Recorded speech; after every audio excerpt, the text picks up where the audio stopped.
Today I'm going to review The Sims 2 for the PlayStation 2. I apologize ahead of time. I have hiccups right now. Hopefully they'll go away during the video. You may notice all these stars to the left hand side. They're the equivalent of 10 stars, and after the review, I will move the amount of stars of which I think this video should be rated. It is a certain number of stars out of 10 stars rating. Okay. Now, when I was like 6 or 7, I got The Sims 2 for the GameCube, which is essentially the same as the PlayStation 2 version. It actually is the same pretty much. Maybe less loading, faster loading times on PlayStation 2.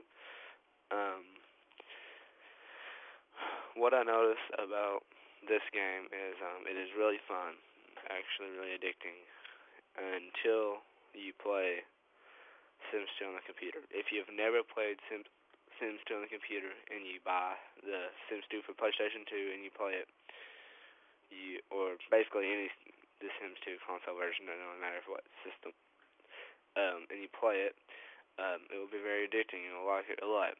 Now, if you've played a computer Sims 2, you will not be really fascinated by much. It's basically just a stripped down basic version of the computer game. The Sims 2 console version, actually played it first before I ever got a computer game. I didn't get the computer Sims 2 till this year, which is 2011. And then I played it, and then I went back and got the Sims 2 for the PlayStation 2, and I played it, and I didn't want to play it for over 5 minutes, and I came in my living room and played it on the computer. So yeah, it's just like a stripped down version, but it's really fun actually. What you do is you just you create your sim, you basically just fulfill his wants, needs, or if you're that type of person, you can just fulfill all his fears and not fulfill any of his needs. Just let him bathe in his own piss. Another thing about this game is your Sims, when they die, they don't go away like they were on the computer. They just turn into ghosts. And also, another thing I don't get is, there's 2 modes you can play. This I think it's called story mode. And basically, that's pretty much just like a tutorial of the game. You create your sim and you do all these things to unlock new locations and stuff. And half the time of the game, you just got things popping up on top of the screen telling you what to do. And it gets really annoying after a while, having all these little bubbles pop up at the top of the screen. Another thing, well, I don't get those. There's 2 modes, like story mode and free play mode. And free play mode is more like what you see on the computer. You just like create a sim. It can be more than one sim. It can be a whole family. Once you create your sims and you build them a house, move them in. It's just like you just like do whatever with your sims there. And on story mode, you just keep going to unlock new locations and new stuff to buy, unless you just want to enter a bunch of cheat codes.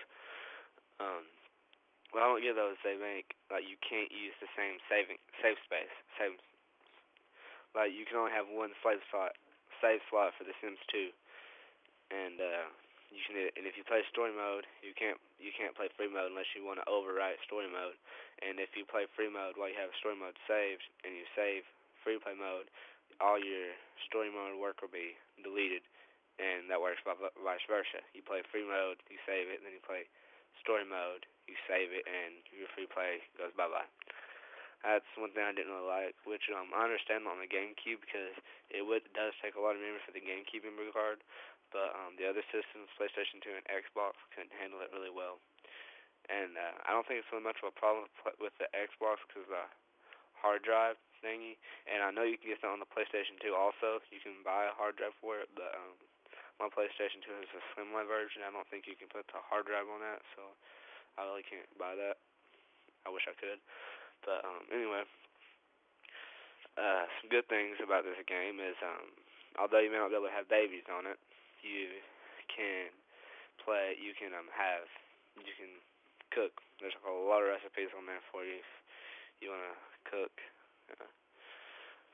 Uh, I mean, now if I would have done this review before I'd ever played Sims on the computer, it probably be filled with like a lot of positive things. But now that I put it on the computer, it's really just a watered down version, like basic concept of Sims version. Yeah. Um, so I'm gonna go ahead and rate this a. Let's see. I'm gonna move the stars underneath. I'm gonna rate it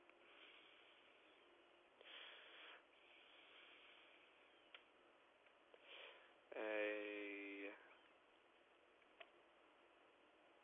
Sorry, I accidentally cut part of that star off. Huh? 5 out of 10 stars because it is really just a diluted version of the computer game. And don't let anybody trick you to think you can have babies on this game. You just can't. Now, in Sims 2 Pets, you can have a puppy. No, I mean a dog. What I don't get about that is, on the Sims 2 Pets, I know I'm getting off topic here, but on the Sims 2 Pets, for the console, you can get two dogs and they can have puppies, but you can't get two people to have a kid. That's what I don't get. But maybe it takes up less memory or something. I don't know. But anyway, this has been a review, my first review actually, and it was for the Sims 2 console version. 5 out of 10 stars. Comment, rate, subscribe. See you later, YouTube.